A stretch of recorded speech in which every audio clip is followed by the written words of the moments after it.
Let's welcome Patty Wood, Executive Director and Co-Founder, Grassroots Environmental Education, Port Washington, New York. So I am so pleased to be part of this panel. Nothing like a title from the ground up. This is the way we have always done things at Grassroots Environmental Education. And I'm starting back in the 1990s, and that's where we got our legs, our sea legs, so to speak. This was just a picture of our street. And Prospect Avenue in Port Washington, New York. At the end of our street is Manhasset Bay. And we got every family, and you can see there are a lot of children in this picture, to agree that we would all stop using pesticides on our street, basically to protect our children. And so that was something that, everybody agreed to. We even had some retired couples, and we went from door to door and spoke to people, and everybody was all in on this. So the local television station came and did a story on it. We were on the front page of a couple of newspapers, and it felt very empowering. So I happen to also be the chair of the nutrition committee at my children's elementary school, and I started an organic garden at the school. And as we all know, when you have a garden, there's a lot of weeding taking place. And I happened to be weeding one afternoon, and a school district employee was approaching the garden with his backpack sprayer and his little nozzle. And I was like horrified. And I said, "What are you doing? This is a garden where we're growing food. The children are actually going to eat this food. And why are you using pesticides on school property?" So that also started a conversation with the school district, and I will talk about that a little bit more. So my neighbor just across the street and I started PortCap, which is what was the Port Coalition for Alternatives to Pesticides. And as you can see from a couple of these articles, we got some press. We went to local events as PortCap. We gave out a lot of information to people about pesticides and especially how they impact our children and our pets.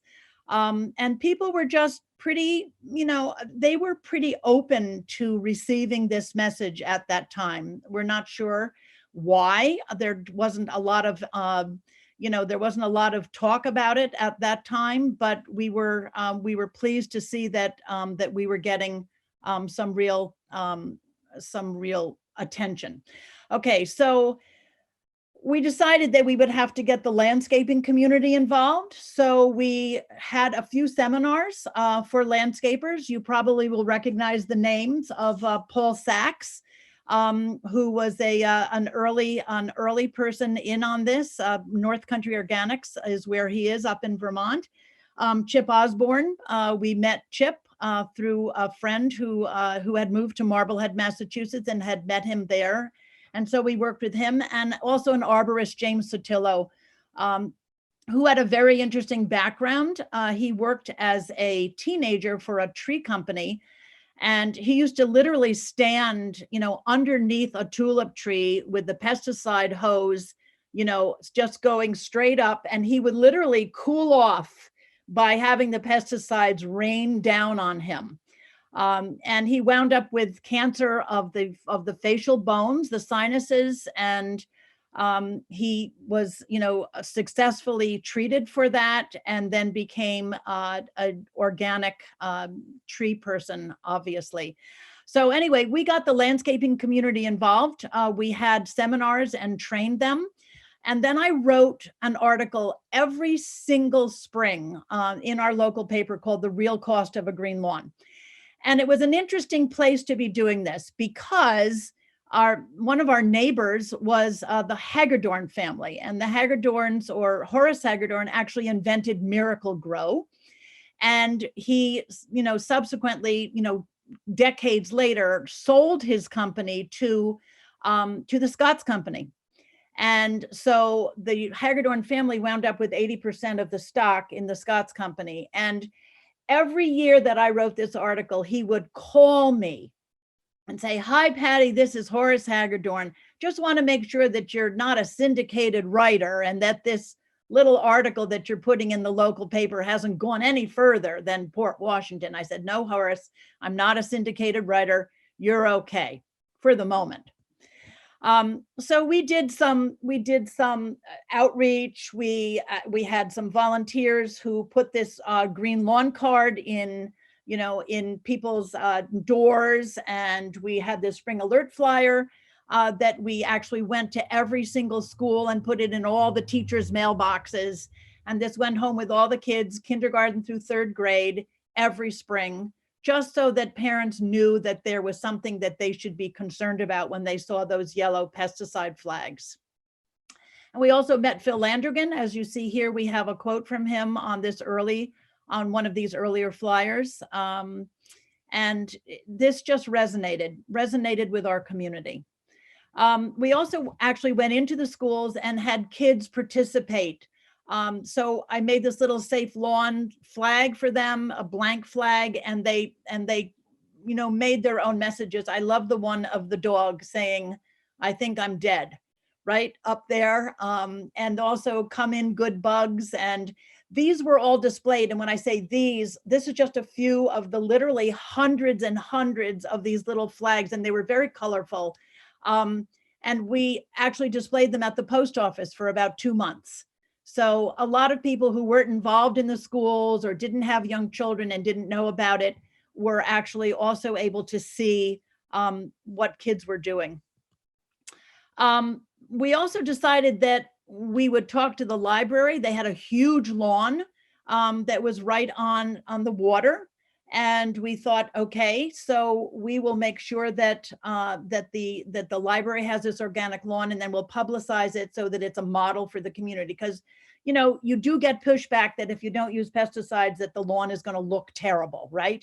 Everyone who uses pesticides is afraid to step away. So this lawn was like picture perfect. And it was a great example for the community that you could have an organic lawn and it would look absolutely beautiful. PYA fields at police youth athletic fields.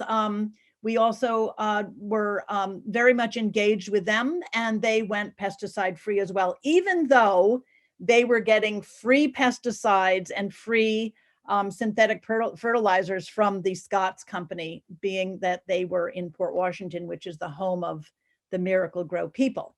Okay.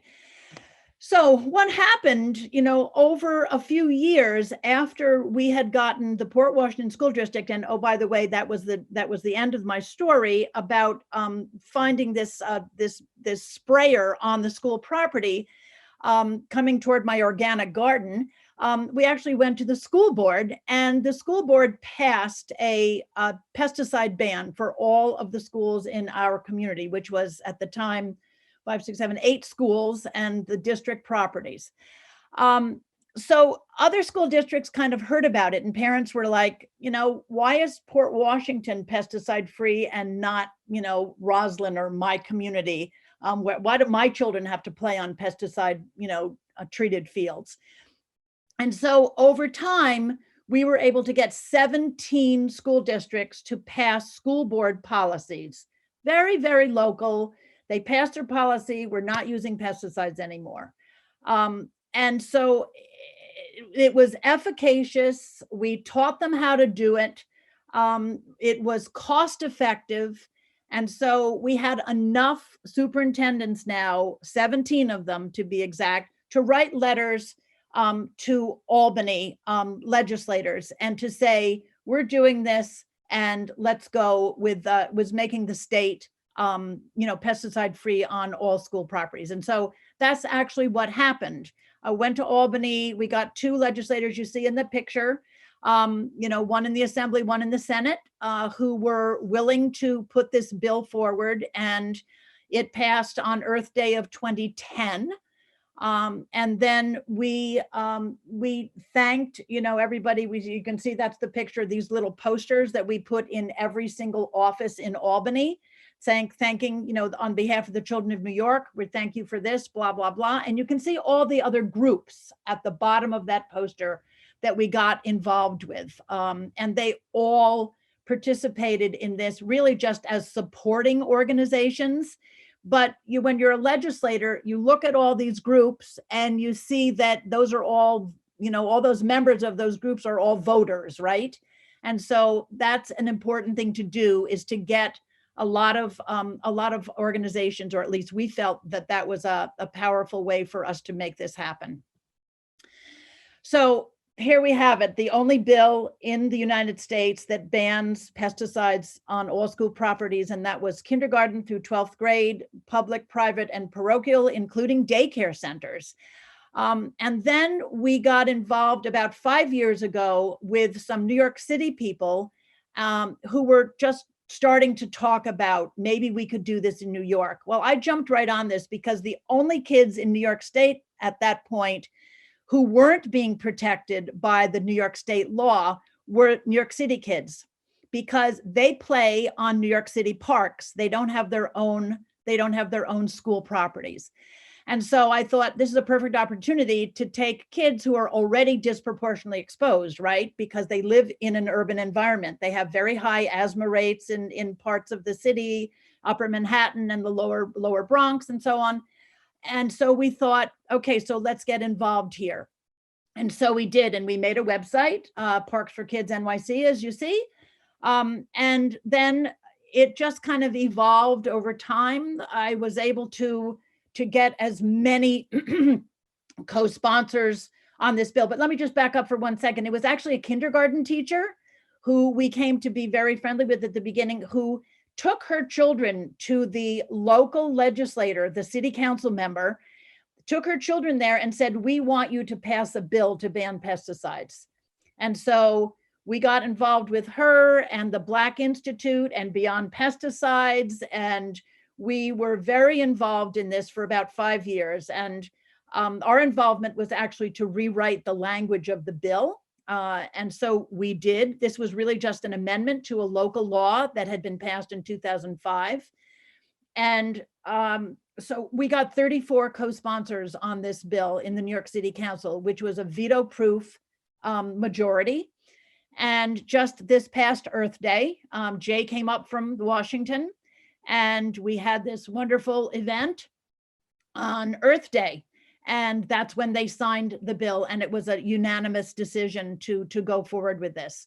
So that's basically what we have done. I'm looking for the next big challenge, and hoping that we may move this to some other states, some other big municipalities, and kind of make this work. A very grassroots effort that has been extremely satisfying in many, many ways to see kids protected from these poisons, as well as wildlife and pets and our water supply and everything else that is impacted, pollinators, etc. So that's my presentation. I'm so happy to be part of this. Thank you so much. Let's welcome Julie Rosenbach, Sustainability Director, City of South Portland, Maine. Hi, everybody. I am Julie Rosenbach, and I am going to talk to you today about the process that South Portland went through to develop and adopt 2 land care ordinances to restrict synthetic pesticides and fertilizers and transition to organic land care practices. So what I'm going to do is go through why did we choose to restrict or feel it was necessary to restrict pesticides and fertilizers, our development process, the basics of the ordinances themselves, oversight, how we branded our efforts, and went through outreach and education. So we set out to restrict pesticides and fertilizers in South Portland because there's an increasing body of research, both nationally and globally, that synthetic pesticides are detrimental to human health and the environment. We really went by the precautionary principle that acknowledges, while there may be some conflicting scientific claims regarding the risks associated with synthetic pesticides, there are enough studies out there linking these products to reproductive disorders, birth defects, learning disabilities, neurological disease, endocrine disorders, and cancer to err on the side of caution by restricting the use of these products in our community. Particularly as the use of pesticides is not necessary to create and maintain green lawns and landscapes, and given the availability of viable alternative products and practices, and particularly when the costs of these other products and practices are not excessive. So we know that fertilizers and pesticides are showing up in our water, and we know that building healthy soils is key to building healthy ecosystems and a healthy community. We also knew from all of our research and from talking to many, many people that education and outreach, while important, alone does not ensure adherence to or incentivize organic practices. We know it's often difficult for a business sector to transition and operate unless it is clear that there will be a change in practices required by law. With these ordinances in place, we set a standard. We said, here's the standard we want our community to follow, and education and outreach we relied on heavily in order to help people meet that standard. We focused a lot less on enforcement. So in early June of 2015, we started all of our efforts because a group of fantastic advocates in South Portland called Protect South Portland brought the issue of banning synthetic pesticides and fertilizers to the City Council. All of the councilors supported the creation of an ordinance to regulate these products.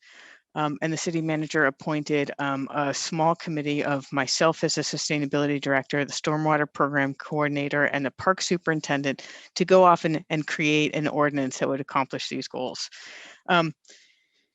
We split out fertilizers really early on just because there were so many different features to look at with fertilizers that we wanted to make it clear. And so we said, we're going to tackle pesticides first and come back to do fertilizers. And the whole process, the purpose of this slide is not to go over point by point, but to tell you that the whole process took 2 years from start to finish. And we chose to phase in our ordinance when it was ultimately adopted so that it would start for city-owned property in 2017, private property in 2018, and golf courses in 2019. So here's the basics of our pesticide ordinance. And we really did so much research as we were developing it. We talked with other communities. We talked with a lot of advocates. We tried to talk with industry as much as possible. But basically, here's the gist. Synthetic pesticides are prohibited unless specifically permitted, and organic products are permitted unless specifically prohibited. It got really confusing, but we tried to make it as clear as possible. Examples of the types of effective allowed pesticides include horticultural and insecticidal soaps, vinegar-based herbicides, essential oil-based products, diatomaceous earth, and biological-based products such as Bacillus thuringiensis or BT. And we did not want to create our own list and try to navigate this whole process. So what we did was we linked our ordinance to the USDA's national list of allowed and prohibited substances and included those substances classified as minimum risk pesticides under the FIFRA. That is the basic bones of our ordinance. You may not use synthetic pesticides unless they are somehow specifically allowed, and you may not, and you may use organic pesticides unless they are specifically prohibited. Arsenic is an example of an organic pesticide that's specifically prohibited. We did have exemptions. We knew this was going to be a big change for people, and so some exemptions are just didn't have a lot to do with organic land care, like indoor and structural pest management. Commercial agriculture were preempted from touching that at all. Pet supplies, insect repellents, swimming pool supplies, and such. We also decided to exempt the management of invasive insects as defined by the Maine Forest Service. Pesticides for the control of poisonous plants like poison ivy, and for the control of pests that may pose a significant health concern, so ticks and mosquitoes. We felt these were important so that people wouldn't freak out that they couldn't really effectively address these issues. All other practices for outdoor land care are included. We also included a waiver process. There's only 2 reasons that somebody can apply for a waiver in our community. to use a synthetic pesticide for something that threatens the public health and safety, or for the control of invasive plants that pose a threat to the environment. So about 2 years after the implementation of our pesticide ordinance, and we really got, I should say, we really got a lot of pushback when we developed our pesticide ordinance. A ton of people absolutely loved it. A ton of people absolutely hated it. But it actually was implemented. Its implementation was really quite smooth. We did a lot of outreach and education, which I will get to in a little bit. 2 years after that, we said, okay, it's time to come back and deal with fertilizers. And so we went to the council again, and they set up a work group of land care, organic land care, master gardeners, industry people, and city staff to go ahead and develop an ordinance to curtail the use of synthetic fertilizers. It took another 1 year and 8 months to complete this process. And when we were done with this process this past December, we presented the council with a fertilizer ordinance, which I'll go over in just a minute. But we realized that when we finished our pesticide ordinance, it needed a new chapter. It didn't quite fit in our code of ordinances. So we created a chapter called pesticide use. And now we need to go back and change that chapter to incorporate fertilizers. And we have a whole new chapter called land care management in South Portland. And so we restructured that chapter and included fertilizers. Our fertilizer ordinance, some of our goals, our work group, the first thing we did with our work group is say, what are the goals that we want to accomplish with this fertilizer ordinance? And the number one goal was, of course, reduce nitrogen inputs into Casco Bay. We're a coastal community.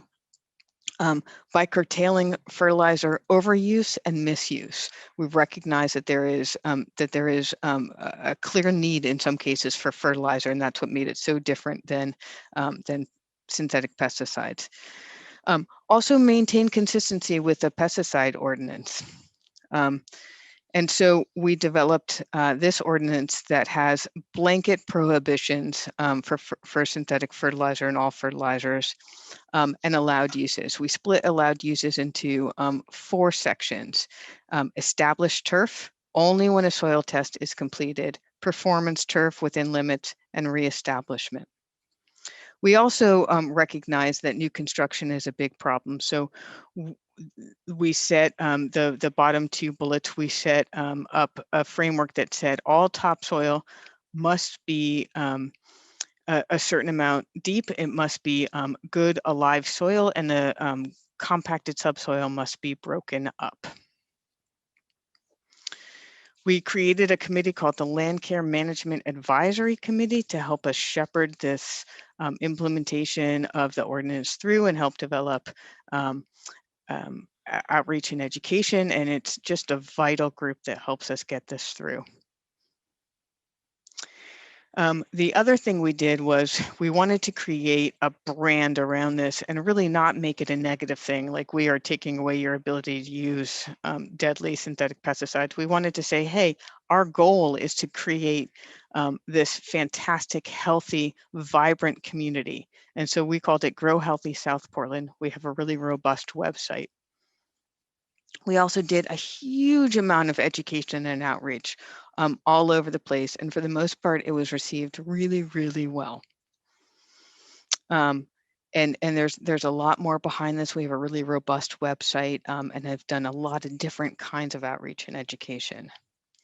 Lastly, because we were sort of leaders in this field as a community of setting these standards, we were able to really do a few really cool demonstration projects. One was we have a local company called Scapegoats, and they rent out their goats to mow down invasive species. And so we had them work on some Japanese knotweed in one of our parks, and it got local, national media coverage. So that was fantastic.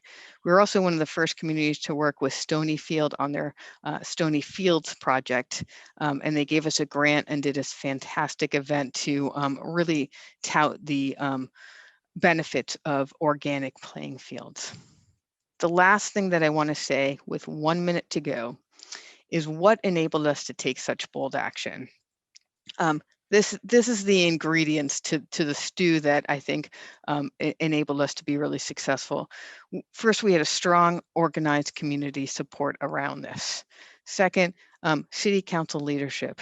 They really believe that in order to have a vibrant, healthy, safe community for kids and dogs and all people, we really needed to go organic and get rid of synthetic pesticides.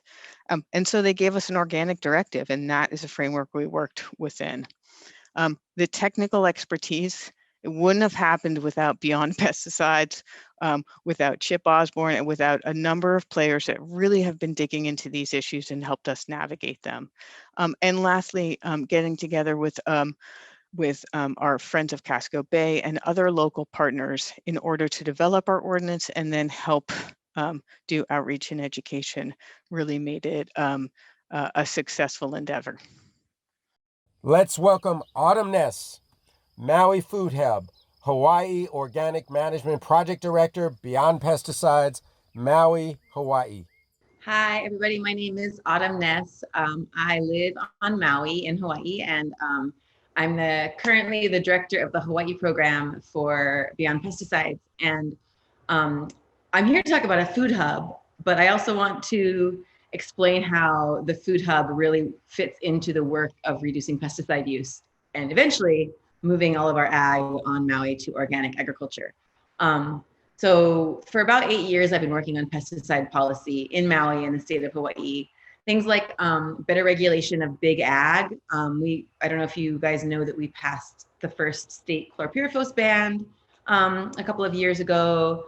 We are also working on regulating the big chemical companies that do research and development on GE seeds and their new pesticides here, and all of that stuff. But the problem is, we realized over the years we can't just spend our time fighting what I'm just going to oversimplify and call the bad practices. First of all, we only have so much control over what a farmer does on his privately owned land. If a farm wants to use pesticides and petroleum-based fertilizers on their farm, they can, So we realized that if we're truly going to move the needle on organic agriculture, we have to spend time on policy, and then we also have to spend time supporting the work of the farmers that are doing the right thing, right?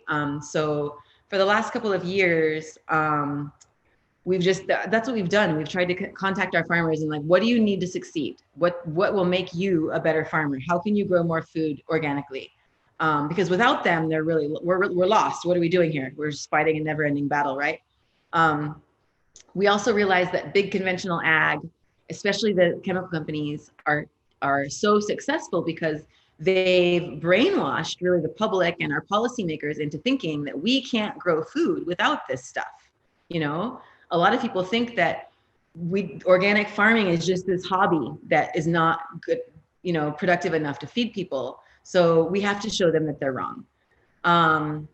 So for the past few years, we've been working 50-50. And a big thing that has been coming up for years is that farmers, the small, locally owned organic farmers, are really functioning super independently. And they've talked about needing to share resources a lot. Each farmer not only is responsible for securing their own land and water access, but growing their food, but then they have to wash the food and pack it and weigh it and go find a customer for it and deliver it and invoice that customer and then make sure the invoice gets paid. And then they got to do their taxes. And it's I often tell people there's a reason that bands have managers. The people making the music should not be the same people booking the tour schedules. And for me, farming is very similar. I don't think that any one farmer should have to shoulder that entire burden because they're very different skill sets. So anyway, we've talked for years about needing to start a food hub on Maui. Hawaii is a microcosm of what's wrong with America's food system. We are the most isolated landmass on the planet, and we import 90% of our food, even though we have an amazing growing climate, really fertile ag lands, a lot of water. Just the political system has been set up such that we rely on imported food. So we've been talking about needing a food hub for years and years and years, and the political will and the funding has never like materialized, right? And then COVID happened, and COVID really kind of threw to the forefront everything that's wrong with our food system. The few small farms that we have on island generally pre-COVID tended to do only farmers markets, which there's only like one in one area of the island on this like certain day. And if you can't get there, you can't access that produce. Or the farms serve like hotels and restaurants because they want to sell the tourists the local lettuce, right? When COVID happened, all that shut down and everyone headed to Safeway and Costco and bought up everything on the store shelves, while our farmers have literally lettuce and tomatoes and cucumbers and all kinds of things rotting in the field because their entire distribution chain had been interrupted. So a few of us kind of quickly realized, oh my God, if what few farmers that we have don't make it through this crisis, we are really in trouble, you know? And we threw together in like less than a month what started out as an experiment and is now the Maui Hub.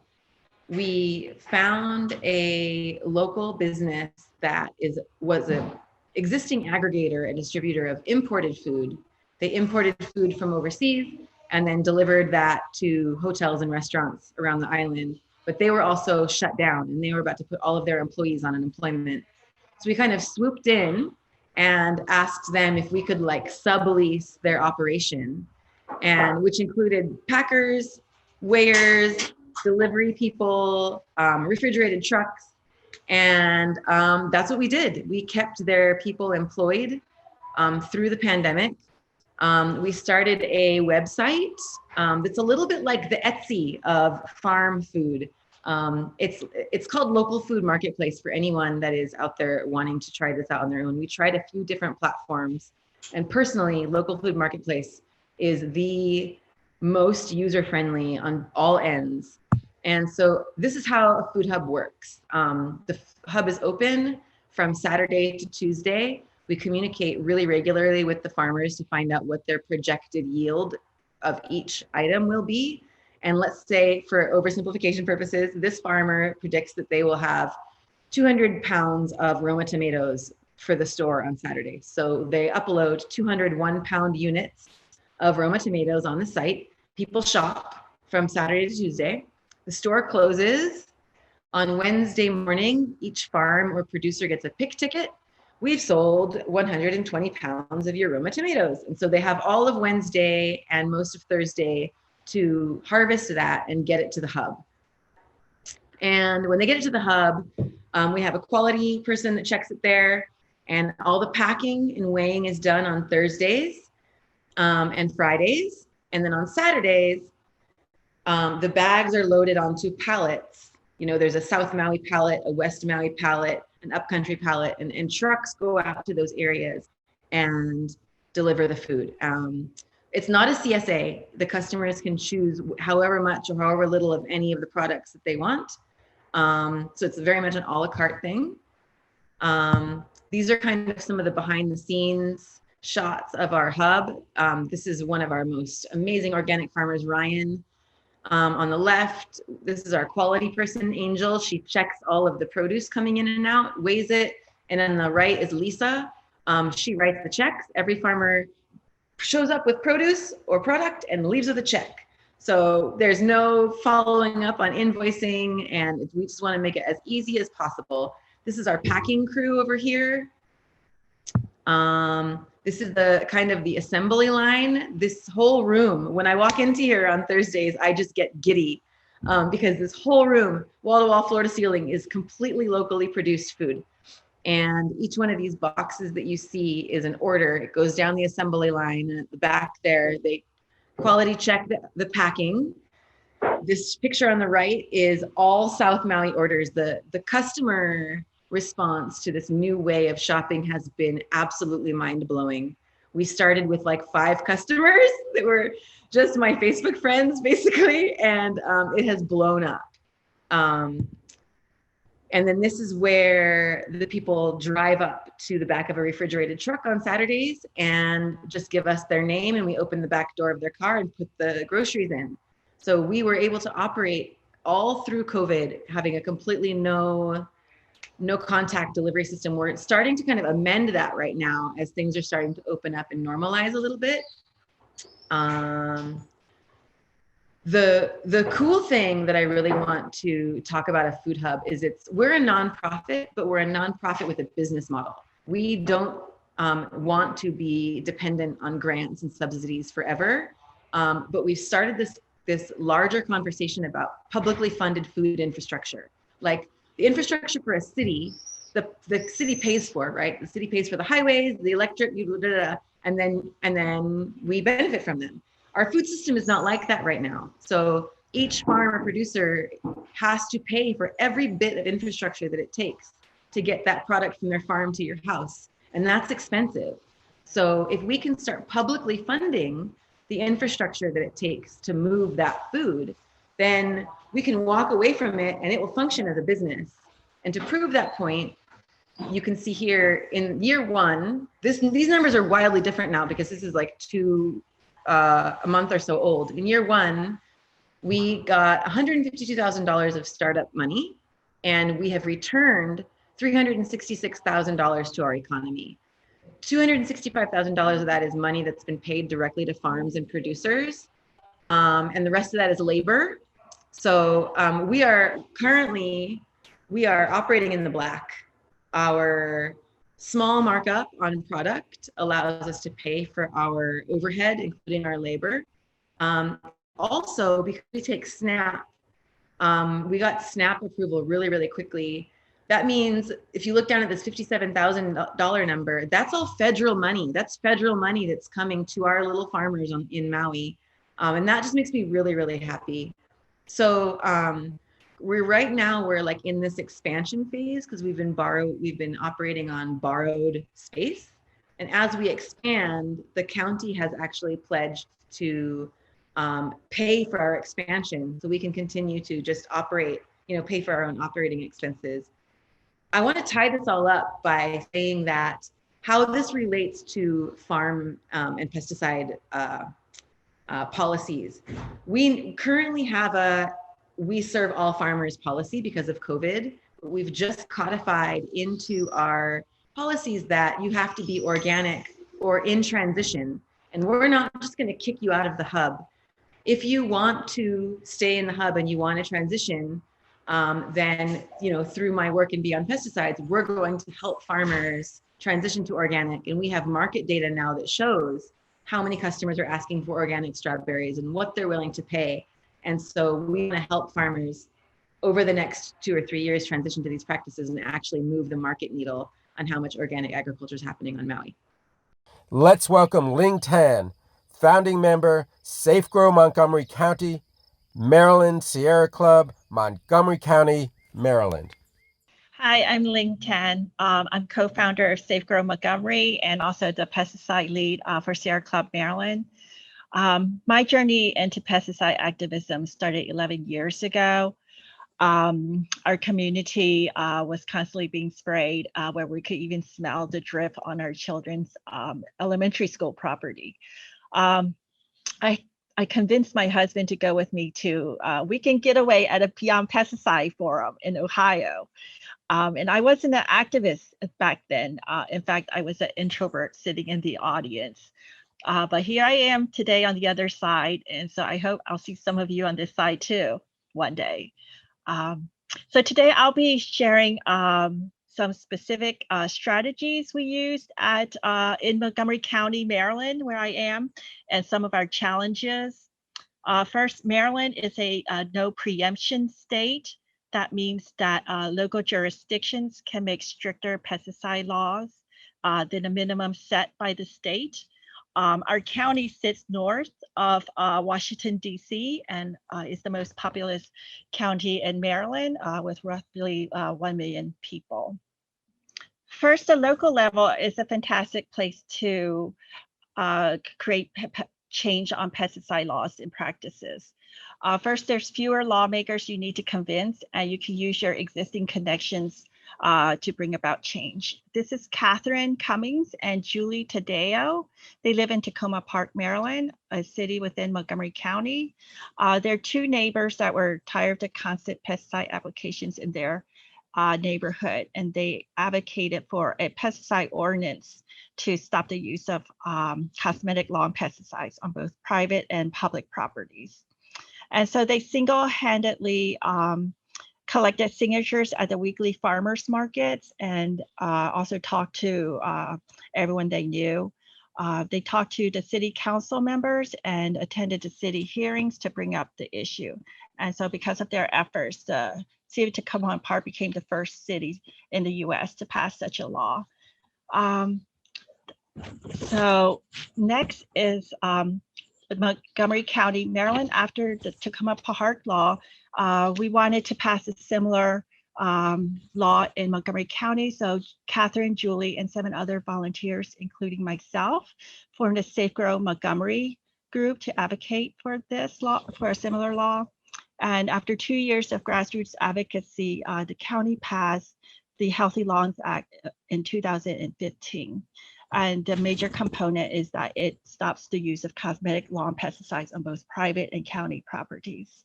And one of the major things is that we were able to get at least 40 organizations, large and small, and businesses to come out in support of the bill. And the picture is of the last hearing where it did pass.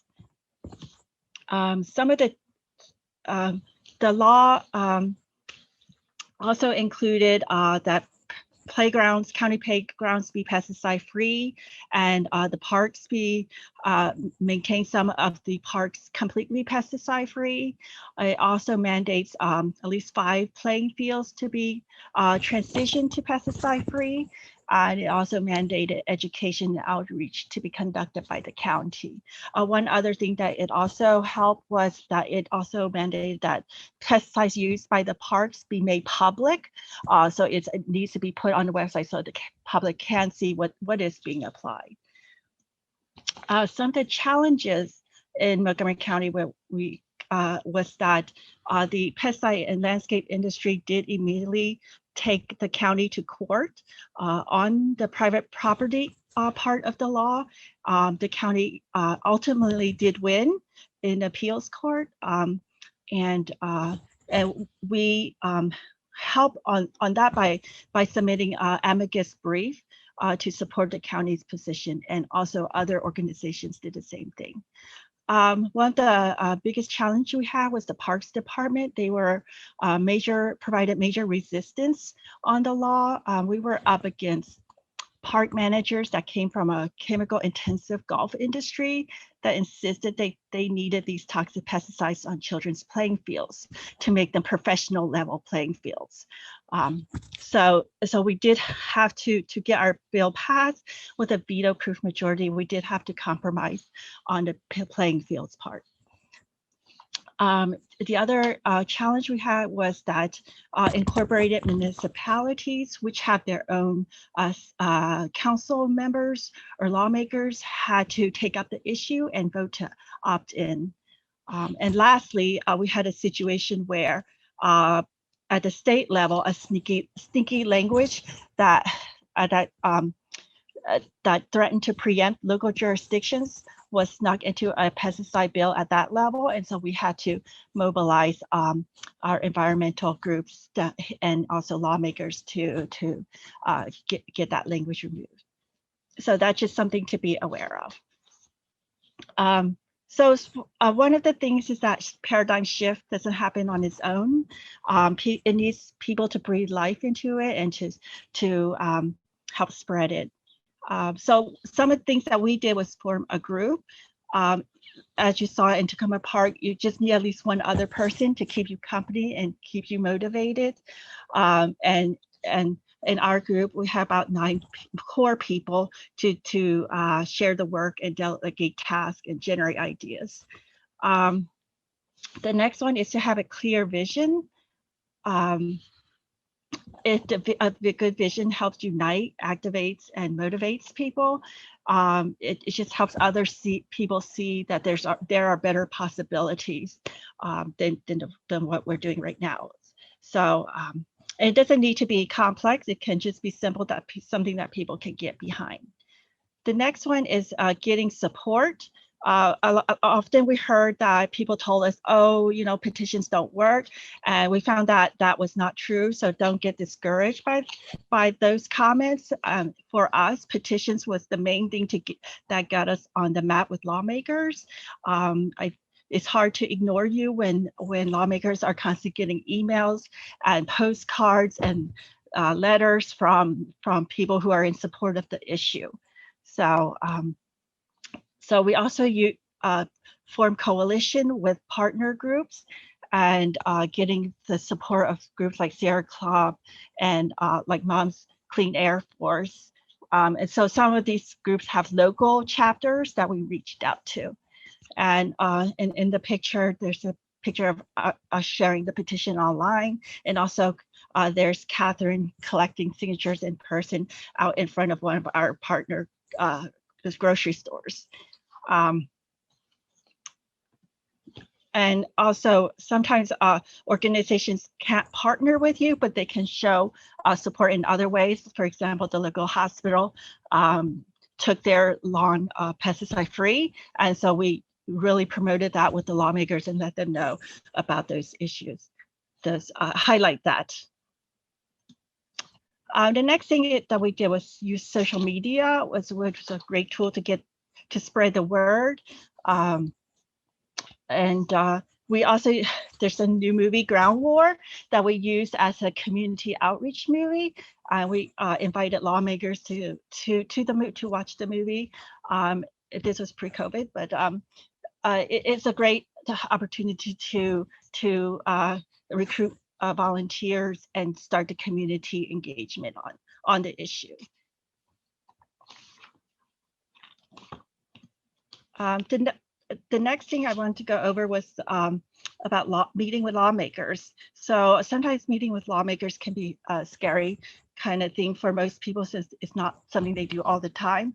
But one of the things that we found out was that lawmakers do need to be educated on the issue. So that's the job of the advocacy, is to educate them about what's happening in your community. And we came with them with stories and with photos of what was happening in our community. We also always brought the petition letters that we had to just print them out and just share them again with them. We also found out what were the lawmakers interested in, whether it be environmental or pollinators or things like that, or water issues, and we molded the issue according to what their interests were. It's important to find a good legislative champion, someone that can really speak for the issue. And in our case, for our bill, we asked for more. So that later on you can compromise later on. And we also met with lawmakers before and after every hearing just to see what their concerns were. And also local change also spreads. So here the following year, after our bill was passed, Howard County also decides to do something in their parks to restrict neonic use, which is a pesticide that's linked to like the harm in bees. At the state level, you can do similar things, is build a strong coalition. And so we have groups from many organizations there. And this is a quote that I just wanted to share, that most activism is brought about by us ordinary people. So I also didn't hear that people give up their power because they think they can't fight against this huge pesticide industry complex, but don't give up. And lastly, have fun. This is a Facebook post that we had when a lawmaker told us that our bill would cause citizen uprising. So just have fun. And that's it. And I'm available at this contact if there's any questions. Yeah, thank you.